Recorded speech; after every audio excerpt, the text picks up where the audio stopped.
Hi, मैं हूँ doctor Sharayu और today we are going to discuss about auscultation. Here in brief, I will tell you about the stethoscope. See, these are the earpieces of the stethoscope which are detachable. You will get again such loose pieces. If this is broken, you can apply here and tight it here properly. This is the way how you will put in the ear. These earpieces should look on forward side, not like this. This is wrong. You have to put in this way. This both earpieces should look forward. This is the handle, this is the tube, and this is the chest piece. Chest piece you always have to tap and here whether it is on or off. This is off, this is on. You can listen properly. If you tap here, you can listen the sound. If this you rotate this becomes lock and this is open. For fetal heart rate we use this earpiece and for adults we use this one, and this is how comes out. This is the diaphragm. If by accident this diaphragm get broken, then you will again get the loose diaphragm which you can here assemble.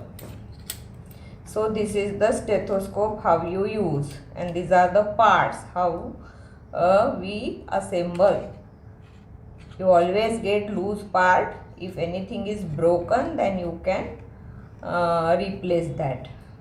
So this is the stethoscope. Now in any case, you for auscultation, what you will auscult? You will auscult heart, you will auscult lung, and you will auscult abdomen. In heart, you have to auscult pure heart sounds and abnormal heart sounds which are described as murmur, and in lungs crepitations, whistling sounds, murmurs, different type of sounds you can read in your theory, and that is how you will auscult. So there are certain intercostal spaces, there are certain intercostal spaces which are important. So see, where heart is on the left side but the aortic region is on the left side, second intercostal space. Here you can listen about the aortic murmur or regurgitation. Here you can listen on the left side, on the right side for aortic. And for pulmonary region, again the second intercostal space left side. Pulmonary region is second intercostal space left side, and aortic region is second intercostal space right side. There is one Erb's point where you get different type of murmurs, and that is called as cardiac point. This is the third intercostal space, just lower right side of the sternum. This is the sternum and this is the lower parts though. So this is the Erb's point. Then tricuspid region comes, that is the fourth intercostal space, and fifth intercostal space is the mitral region in the left mid clavicular line. Tricuspid is also fourth intercostal space left side, and mitral region is also fifth intercostal space left in mid clavicular line. So these are the heart points which you should remember. For lungs, I told you right and left lung you have to just listen the air entry which is equal on both sides, or it is not equal in both sides. It is diminished in any particular region. If you get any crepitations, if you get any whistling slow sound, In asthma you will get whistling sound, the sound which goes through whistles, like that you get in asthmatic bronchitis or any obstructed airway diseases. Now when come to the abdomen, we divide the abdomen in 4 parts. We divide the abdomen for listening hard sound. We divide the abdomen in 4 quadrants. We divide the abdomen in 4 quadrants.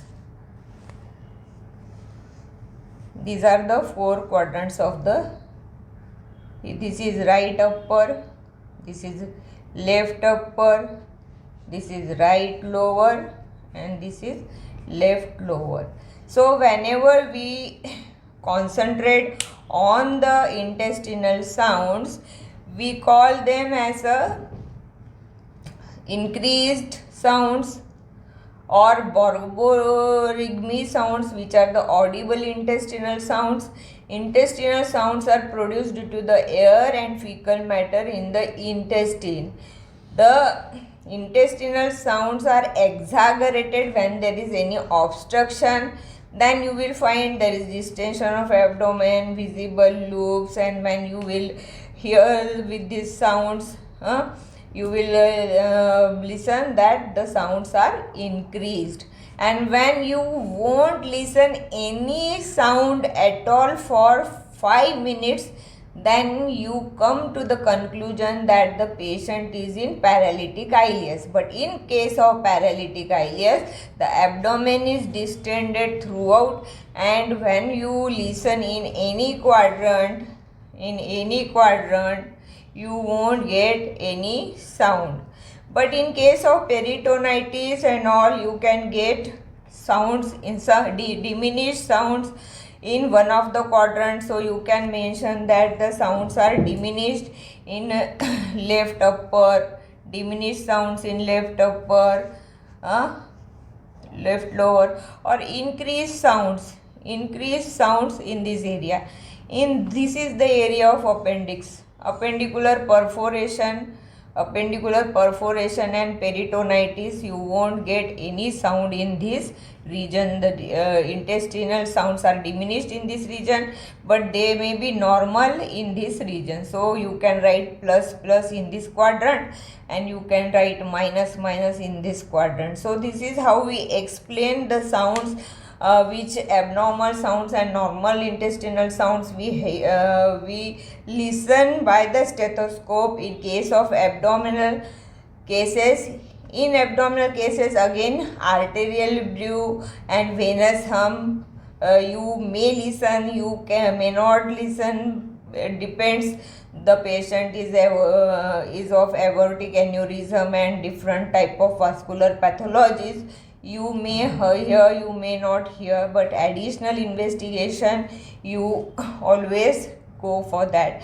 But for clinical examination, in case of auscultation, this is how you divide the abdomen, and this is how you mark. Don't mark here on the abdomen of patient. You have to mark like this on your case paper. Make a plus, right upper, left upper, right lower, left lower, and then in that you mark this upright arrows means increase, and down arrows means decrease, and minus means absent, and plus means normal. So this is the way how we do auscultation. So here we complete totally our examination. Then in next class we may discuss about various types, various diseases, pathologies. Thank you. Thanks for watching.